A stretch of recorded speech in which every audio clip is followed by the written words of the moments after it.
my lovely people, you're welcome back once again to my channel. If you're seeing my face for the first time, my name is Isoa. I'm a YouTuber based in Owerri, Nigeria. So if you haven't subscribed, please consider clicking on that red subscribe button down below and join this amazing family. Turn on the notification bell so that whenever I upload any video, you get notified. And at the same time, smash the like button for me, okay? Because you're definitely going to enjoy today's video.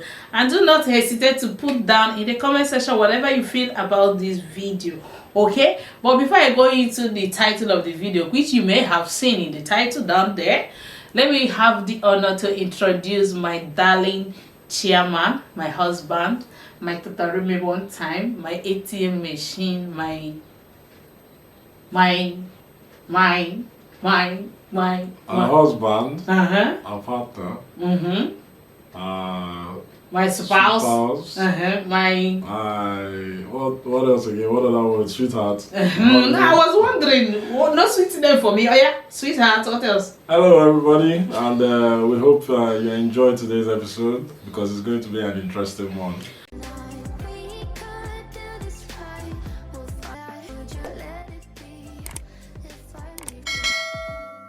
Yeah, like I said earlier, the title of this video, we want to talk about intertribal marriage or intertribal relationship.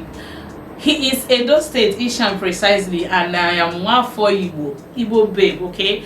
And there are some things in marriages that spouse used to enjoy that we have not been opportune to enjoy because we are coming from different tribes, and there are equally other things that we get to enjoy that you guys are not enjoying. That is, if you are married from the same tribe with you, we want to discuss all about that. It's going to be hilarious, okay? Just watch to the end, okay? So the first thing on your mind when it comes to the fact that you're married to an Igbo woman is what? Different tribes and views from people about those tribes. I mean, what do you mean by different tribes? You know, there are generalizations about different tribes. And so, for example, if you say Igbos, I think the number one generalization there is that, okay, they like money. Everybody likes money, but people will say the Igbos take theirs an extra mile or so. So that's one. So how has it, what's the effect? Let me not say affected. Okay, it can be affected positively or negatively. How do you think it has affected your relationship with me in marriage, being married to an Igbo lady? Well, I don't think there's any woman that doesn't like money. So regardless of the tribe, so it had no impact. The only impact would have been, okay, maybe before we got married, I would have been thinking, if you had shown that side, that would have been a concern to me, but I didn't see it then. So I didn't really look at it as a major concern. Besides, generalization doesn't always mean it's true for every person. Each individual is different.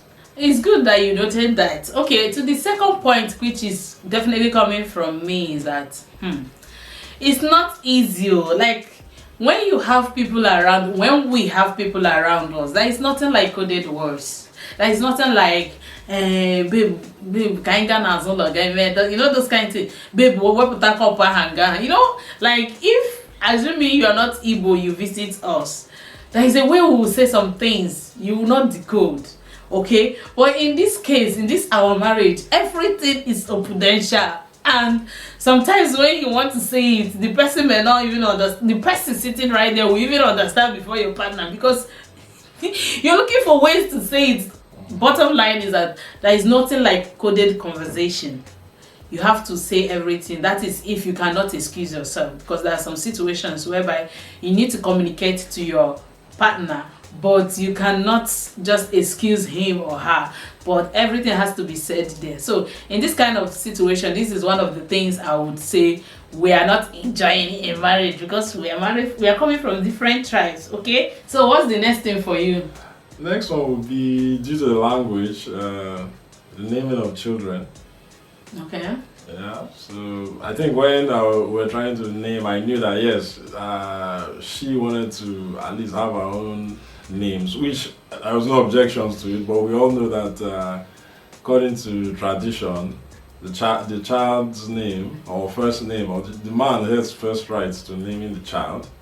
whether wrong or right, or you agree or not, but that's what we've been told. Yeah, that is the African practices. Let's just put it that way, that when a child is born, it definitely bears the name of the father's family, definitely. So, but in this case, just like he said, when we had our son, I desired, in fact, I got prophecy that my son will bear Ogochukwu Merem. So, and I pleaded, as much as I know that it is his right to give the child name, I pleaded and he accepted, and I gave my son that Ogochukwu Merem. And as a woman, there are some situations you will go through, either in labor, pregnancy, and all that. You want to give that special name to your child, but because probably you may not have the meaning in their own language, you just want to give the child Chiamaka or Onyinye. That's my twin girl's name, Onyinye Chukwu and Chiamaka, and you just can't just put it there. Everything will be like, and he would want to give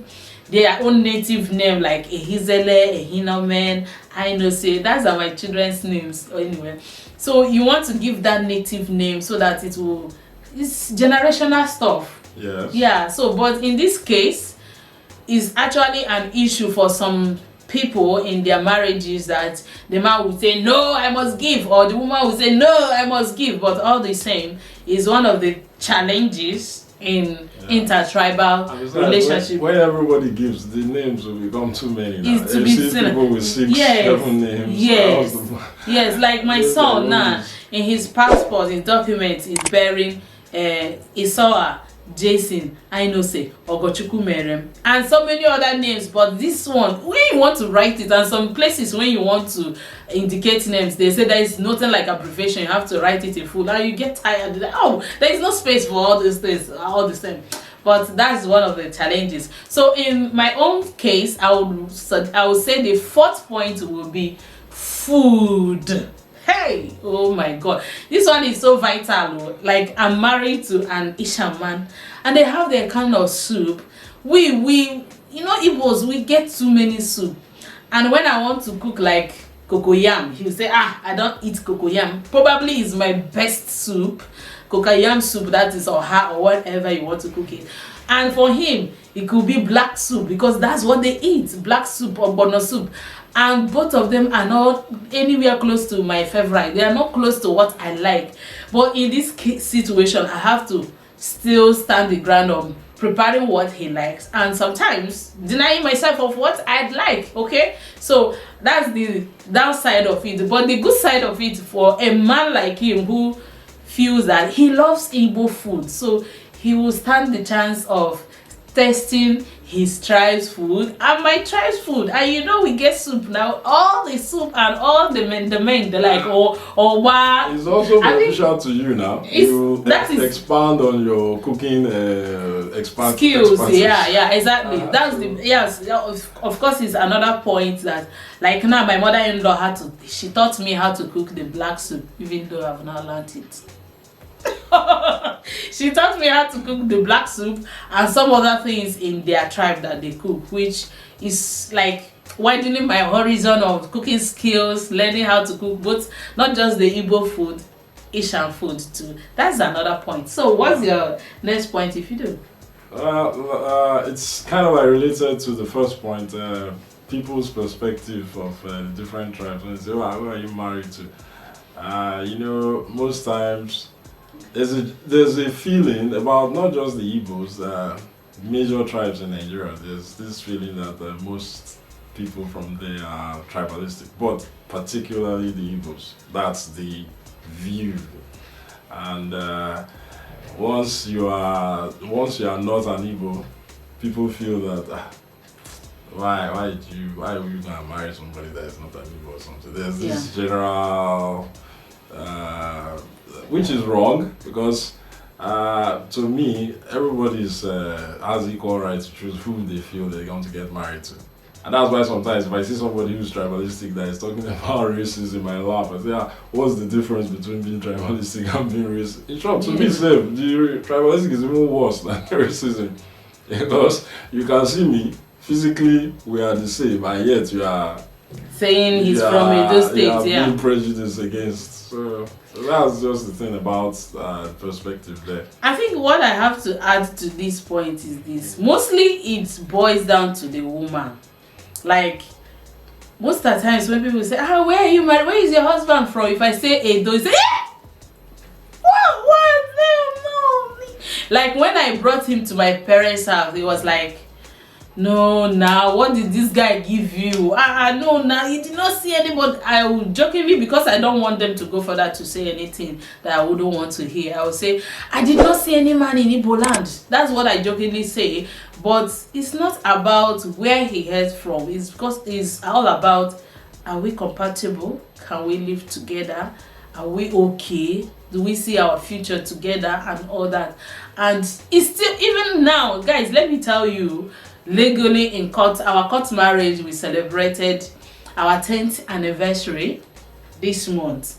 Do you know that even after 10 years of marriage, people still have their feeling that, oh, why now you shouldn't have gone to marry? Same thing applies to him, I would say, because he has he has 5 elder brothers, and none of them married from their tribe, that is Asian. In fact, at a point it was as if the mother wanted him, being the last son, to marry from their tribe. So stuff like that is one of the challenges of being married to someone who doesn't hail from your tribe. And for another point that I want to highlight is the fact that my wife, you know, like I said earlier, you are my wife, you know, you are not going to do like your people again, you are now our own, you face our place, you know, that kind of thing. Like in their tribe, like, what I'm trying to say here now is that claiming ownership of you are married to Asian, you are no longer Igbo.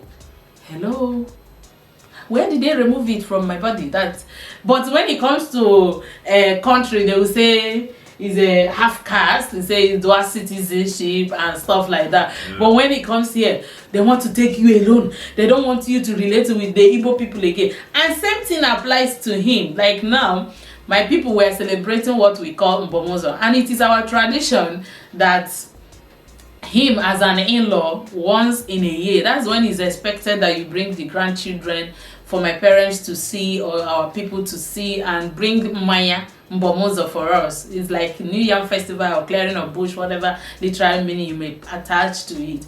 So for him, he will always tell me, I am not Igbo. But if I was to be from maybe like US, you will be proud to say I'm a citizen. Wait. You proud to say I am a citizen of US, right? Yes, because if after giving you my dear, you have lived here for 10 years. Let's just put that one aside. You are married to an American, and you automatically become a citizen of America, right?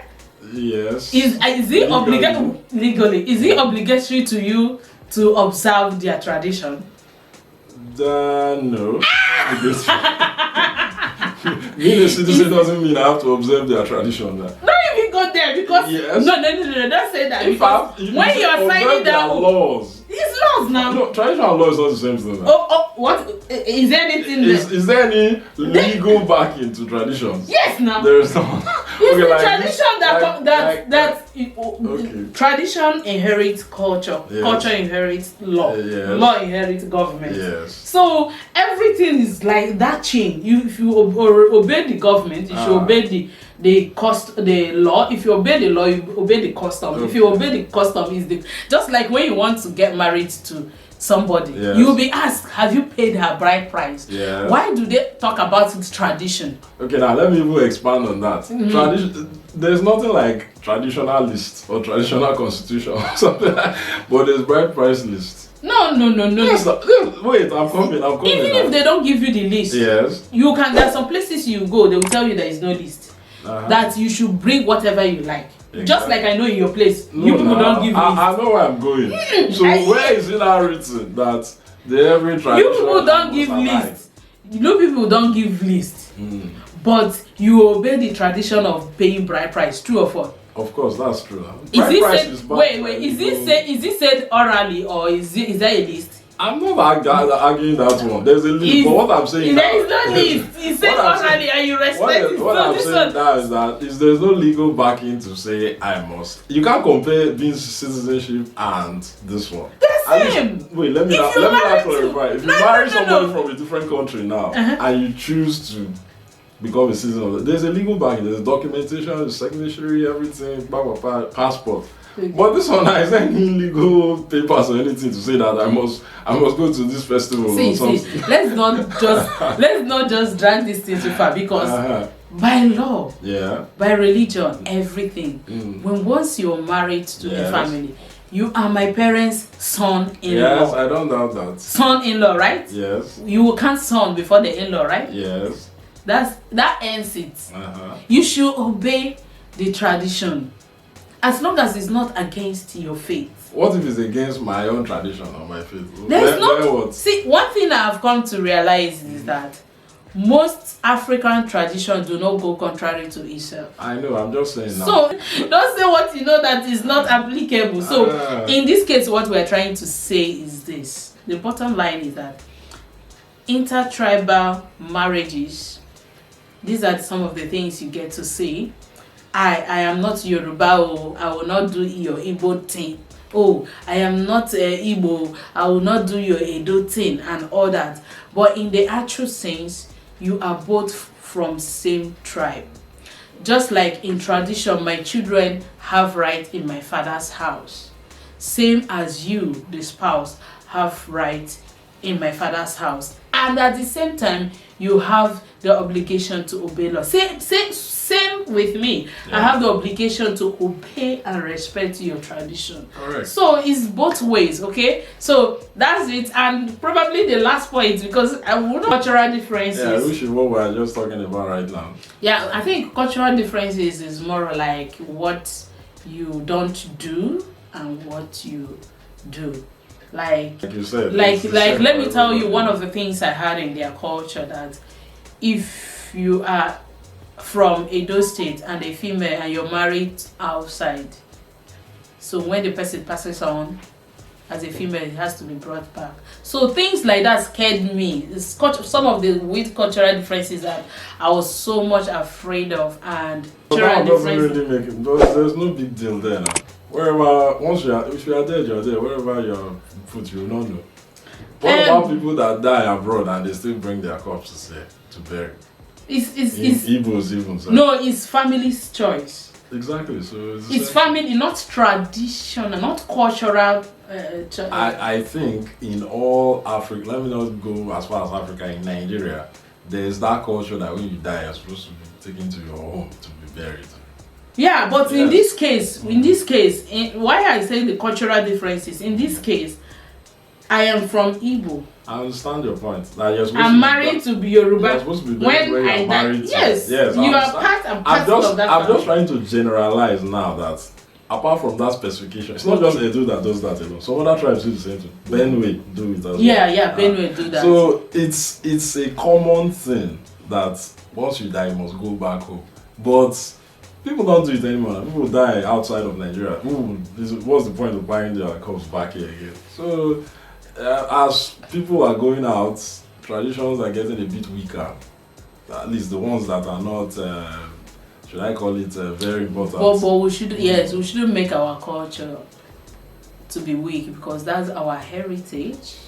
That is our culture. That's our uniqueness. That's our. So guys, I know there are a lot of there are so many other cultural or tribal marriage differences. And we don't want this video to be extremely long, so we have to take it up from here. Let me know whatever you feel about this video in the comment section. If you enjoyed it and you want to see this honorable chairman once again, please put that down in the comment section, and whatever you want to tell him, put it down. He will be there to read and see all of it, okay? And if you haven't subscribed up until this time, please subscribe. Babe, one last word before we end the video. InterTribal marriages are cool and interesting, so don't be scared of it or discouraged from it. The most important thing is the person in question. How do you feel about that person? That's the most important thing. Thank you for watching. Subscribe to the channel and hit the like button at the end. And like my wife said, leave your comments and we'll get back to them. So guys, until we see some other time, let's just end this vlog here. It's becoming too late, but I hope you enjoy it. So until we see some other time, much love.